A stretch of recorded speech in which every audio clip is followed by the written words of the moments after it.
бүгінгі видеоның тақырыбында неге біз өзімізге фотодан ұнамаймыз дейтінді талқылайтын боламыз. В общем, осындай оқиға айтып жіберейін. Мен, былай досыммен жүрмін да, дос баламен. И былай жүргенде оны просто түсіріп аламын. Оған айтпай, и айтамын типа, има, қарашы, вообще дерзко шықты, има, фотоң прям күшті бар ғой, қарашы, има, күшті түсірдім сені деп. Олай қарайды да, айтады маған, қумашы деп.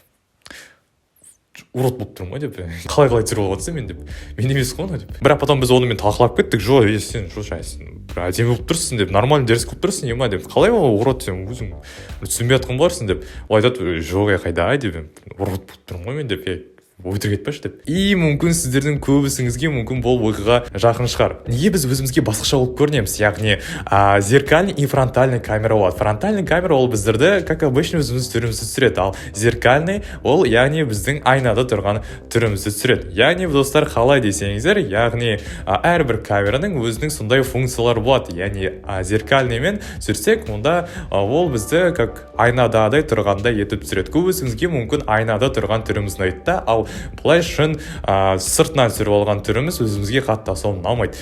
Көбісіңізге мүмкін сол жақын шығар оқиға. Ол неге десеңіздер, яғни көбісіміздің біздің түрлеріміз симметрия, яғни симметрия емес, яғни бір жеріміз біздің қисық, бір жеріміз тіке болып тұрады. В общем, бірдей емес, в общем, қысқасын айтқанда. И және де тағы да осындай теория бар, яғни егер де біз өзіміздің бетімізді бөліп жүрсек, онда бір жағы біздің әйелдің түрі сияқты болып тұрады, екіншісі біздің еркектің түрі сияқты болып тұрады дейтін теориялар да бар. Ну, ладно, ол енді бөлек история. Ну, в общем, бір жағынан қыз сияқты болып тұрасың, а бір жағынан, ұл сияқты. Ну, в общем, сондай прикол.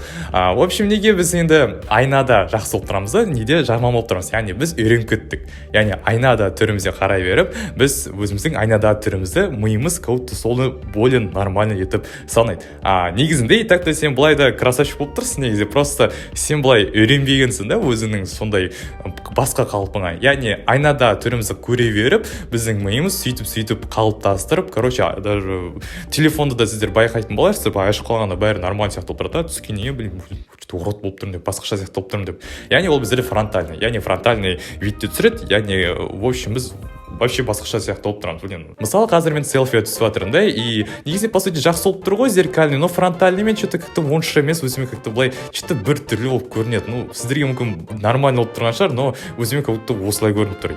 И өзіме қатты ұнамайды. Но бірақ та ол біздерде өзіміздің проблемамызды шығарып алған, өзіміздің ойымызды шығарып алған проблема, яғни шын былай көзге сен әдемі болып тұрсың, и вообще по сути өйтіп бір түрлі болып керек емес. Яғни біздің миымыз өзі просто естіп үйреніп кеткен да, и өзіміздің шын түрімізді ол как-то особо былай қалай айтсам болады, қабылдай алмай жатыр, что-то басқаша екен деп тұр да, и содан бізге ол особо ұнамайды. Өзіңіздің достарыңыздан, көбісіңізден сұраңыздар, достар, яғни олар сіздерге бәрі жақсы нормально дейді. Оларға как-то ол нормально болып көрінеді, но егер де олар өздерін түсірсе, өздеріне ұнамайды. Ал сіз оларға тоже айтасыздар, сен нормально тұрсың деп. Яғни ол бәрі өзіміздің. Яғни біз өзіміз үйренбегенбіз, и сондықтан типа ол ұнамайды. Көбісіңіз мүмкін содан типа 100 рет фото түсетін боларсыздар, что-то не то деп отырсыздар. Онша емес деп, но бірақ та ол бәрі достар шынымен бәрі нормально негізі. Өзіңіз түріңізде негізі пайда басқаларға ұнайды, но өзіңізге ұнамайды. Но бірақ та жоқ, олай айтпай ақ қойыңыздар. Яғни өзіңіздің достарыңыз жақсы біледі ғой, достар негізі. Сіздерге жақсы күшті дейді. Өзіңізге ұнамаса, бірақ достарыңыз ұнайды. И по сути, өйтіп проблема шығарып керек емес. Жақсы шығып жатыр, негізі фотолар. Просто өзіміз үйренбейміз да, миымыз қабылдай алмай жатыр да, басқаша тұрған фотомызды, ал зеркальный фотолар жақсы қабылдайды. Сондықтан көбісі, наверное, селфиға, прям зеркальный селфи жасайды да, айнада тұрып алады да, селфи түсіп алады. Сол үшін не ойлайсың да негізінде, потому что содан жақсы шығады да селфилар, өзімізге жағымды үйреніңіз дегендей. Көп рахмет бізді қолдап жатырғандарыңызға, лайктарыңызды басып кетіңіздер, арнамызды тіркеліп кетіңіздер. Сау болыңыздар, сіздермен Аслан Эд.